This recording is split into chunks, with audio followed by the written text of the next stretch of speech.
चीन की एक महत्वाकांक्षी परियोजना से भारत और बांग्लादेश के लाखों लोग प्रभावित हो सकते हैं। चीन की सरकारी समाचार एजेंसी सिन्हुआ के मुताबिक चीन ने तिब्बत में एक विशाल जल विद्युत परियोजना को मंजूरी दे दी है, जिसे यारलुंग सांगपो यानी कि ब्रह्मपुत्र नदी पर बनाया जाएगा। तिब्बत में इस नदी को यारलुंग चांगबो के नाम से भी जाना जाता है। इस परियोजना के तहत नदी पर एक बांध बनाया जाएगा, जो दुनिया का सबसे बड़ा बांध होगा। अभी दुनिया का सबसे बड़ा जल विद्युत power station Three Gorges Dam मध्य चीन के हुंगेई प्रांत में यांगजी नदी पर बना है और इसकी क्षमता सालाना 88 बिलियन किलोवाट घंटा है।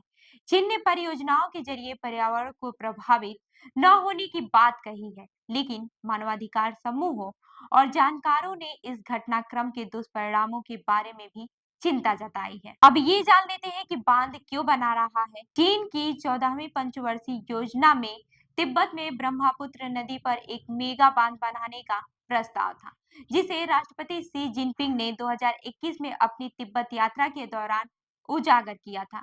यह बांध सालाना 300 बिलियन किलोवाट घंटा बिजली उत्पन्न करने का लक्ष्य रखता है, जो थ्री गॉर्जेस बांध की क्षमता से 3 गुना ज्यादा है। इस परियोजना को चीन के कार्बन पीकिंग और कार्बन न्यूट्रलिटी लक्ष्यों को पूरा करने में अहम भूमिका निभाने का दावा किया गया है। इसके अलावा यह तिब्बत में रोजगार पैदा करेगा और इंजीनियरिंग उद्योग को प्रोत्साहित करेगा। हालांकि निर्माण की शुरुआत और सटीक स्थान पर कोई जानकारी नहीं दी गई है। अनुमानित निवेश 137 बिलियन डॉलर होने का अंदेशा है। परियोजनाओं के असर और विस्थापन के बारे में भी कोई आधिकारिक जानकारी नहीं दी गई है। अब जान लेते हैं कि इस बांध से भारत और बांग्लादेश पर क्या असर पड़ेगा। ब्रह्मपुत्र यानी कि यारलुंग सांगपो नदी तिब्बत के कैलाश पर्वत से निकलकर असम होते हुए बांग्लादेश पहुंचती है, जहां इसे यमुना कहा जाता है।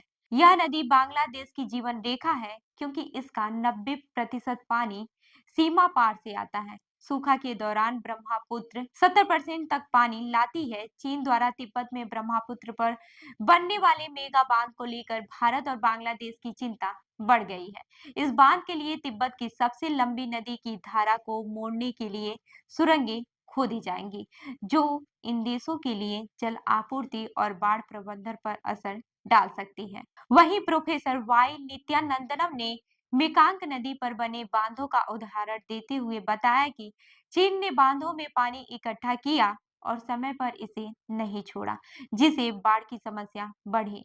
भारत बांग्लादेश में भी ऐसी ही समस्याओं का खतरा है। इसके अलावा अरुणाचल प्रदेश में भूस्खलन और भूकंप के खतरे के साथ यह परियोजनाएं इकोसिस्टम पर दबाव डाल सकती हैं। हालांकि 2023 में चीन की स्टडी में कहा गया है कि अगर तीनों देश मिलकर काम करें तो इस परियोजना से बाढ़ की स्थिति में कमी आ सकती है। तो इस खबर पर क्या है आपकी राय, हमें जरूर बताएं। मैं हूं रूबी आपके साथ और आप देख रहे हैं जन दर्पण न्यूज। धन्यवाद।